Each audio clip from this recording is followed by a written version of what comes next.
একটা সাইক্লোনের 200 মাইল দূরে দিয়ে যাওয়ার পরেও খুবই ভয়ঙ্কর ওয়েদার থাকে। যারা সাহসী পুরুষ বা সাহসী মানুষ তারাই সমুদ্রে যায়। সমুদ্র হচ্ছে ভয় এবং রোমাঞ্চের মিশ্রণ। সমুদ্রের যে রোমাঞ্চ, যে অ্যাডভেঞ্চার, সেটা আমরা সাদরে গ্রহণ করি। অজানা দিগন্ত, অশেষ জলরাশি। সমুদ্র বরাবরই এক রহস্যের নাম।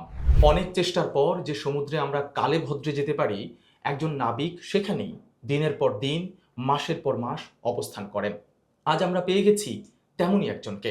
সময়ের সাক্ষাৎকারের এই পর্বে স্বাগত জানাচ্ছি master mariner captain Sajjad Hossain চৌধুরীকে। দেখা যাক আজ সমুদ্রের রহস্য কতটা উন্মোচন করা যায়। সমুদ্রে ভয় নাকি রোমাঞ্চ, কোনটা বেশি? সমুদ্র হচ্ছে ভয় এবং রোমাঞ্চের মিশ্রণ। এটা একটা adventure. Sea is for man. Okay, আমরা বলি যারা সাহসী পুরুষ বা সাহসী মানুষ তারাই সমুদ্রে যায়, তারাই সমুদ্রকে জয় করতে পারে। ওকে। ভীতু মানুষের জন্য সমুদ্র নয়। তার মানে আপনারা কখনোই ভয় পান না সমুদ্রে? না, আমরা কখনো সমুদ্রে ভয় পাই না। আমরা সমুদ্রতে যখন যাই তখন আমরা অনেক উপভোগ করি। সমুদ্রের যে রোমাঞ্চ, যে অ্যাডভেঞ্চার, সেটা আমরা অনেক সাদরে গ্রহণ করি। এটাতে কোনো ভয় নেই। ওকে, আমাদের সাধারণের কিছু জিজ্ঞাসা আছে। জিজ্ঞাসাটা হলো, ধরা যাক আমরা একটা ঝড়ের কবলে পড়ি, যখন আমরা স্থলে থাকি, রাস্তায় থাকি, তো এটা তো আসলে সাগরের বুকে আরো বেশি প্রকাণ্ড শক্তিশালী, জি। কয়েক গুণ বেশি জি, শক্তিশালী। জি। আপনারা যেখানে হয়তো একটা জাহাজে আছেন, সেখানকার শত শত কিলোমিটার ধরে কোনো স্থল নেই। ওই ঝড়ের সময় আসলে কেমন লাগে, কি মনে হয়? হ্যাঁ, এই ঝড়ের সময় আমাদের যে সি সিকনেস, সেটা আমরা সবাই সি সিকনেসে একটু খুবই অস্বাভাবিক, এটা খারাপ একটা ফিলিংস। কিন্তু আমাদের যে জাহাজগুলা, যে ওশেন গোয়িং জাহাজগুলা, এগুলা তৈরি করা হয় এমনভাবে যেন এই ঝড়ের মাঝ দিয়ে এই জাহাজটা চলতে পারে এবং কোনো ধরনের সমস্যা ছাড়াই চলতে পারে।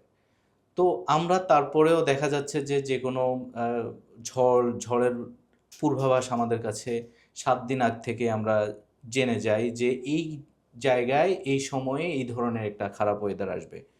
তারপরে আমরা সেই অনুযায়ী আমাদের ওয়েদার যেই ফোরকাস্ট আছে, ওটা অনুযায়ী আমাদের কোম্পানি আমাদেরকে সাজেস্ট করে। আমাদের নির্দিষ্ট একটা সাজেস্টিং কোম্পানিও আছে যারা আমাদেরকে ওই ওয়েদার অনুযায়ী আমাদের জাহাজের রুটটাকে অ্যাডজাস্টমেন্ট করার জন্য সেটা আমাদেরকে সাজেশন দেয়। তো আমরা সেভাবে রুটটাকে অ্যাডজাস্ট করে আমরা স্পেশালি আমরা যেই 3 ধরনের আপনাকে ট্রপিক্যাল রিভলভিং স্টর্ম, যেটার পৃথিবীর এক এক জায়গায় এক একটা নাম। যেমন আমেরিকা সাইডে আপনি জানেন যে এটার নাম হচ্ছে হারিকেন। হারিকেন, হ্যাঁ। আমাদের দেশের আশেপাশে এটাকে বলে সাইক্লোন। আর আপনার জাপানের সাইডে ওটাকে বলে টাইফুন। তো সেম জিনিসটা হচ্ছে সেম, এটাকে বলা হয় টিআরএস, ট্রপিক্যাল রিভলভিং স্টর্ম।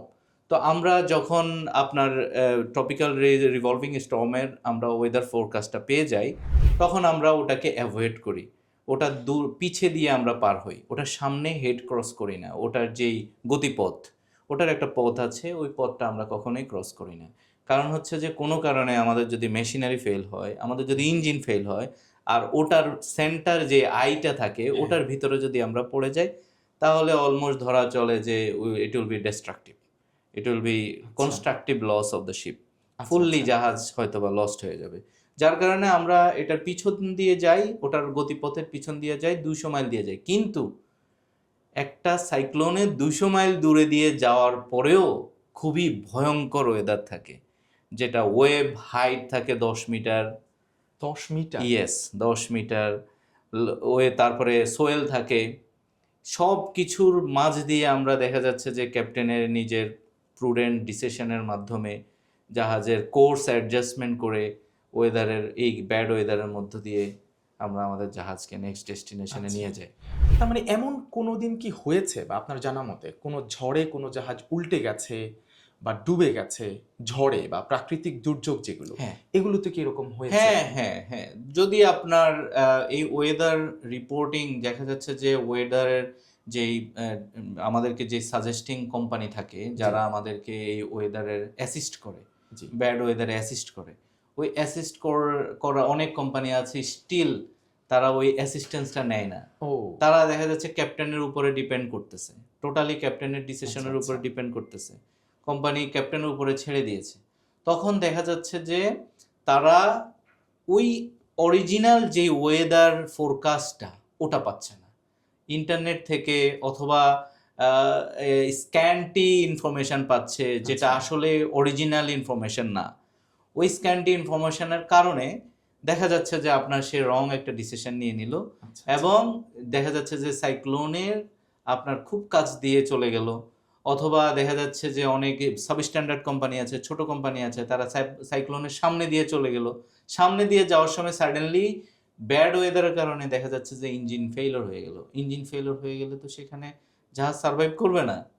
আপনার দেখা আচ্ছা। যাচ্ছে যে যে আইটা, যে সাইক্লোন টিআরএস বলেন অথবা টাইফুন বলেন অথবা আপনার হারিকেন বলেন, এটার আইটা তো খুবই ভয়ঙ্কর। ওটার আই যদি আপনার যে কোনো জাহাজ, যে কোনো কিছু, এটা it should be just swallow. আচ্ছা, আচ্ছা।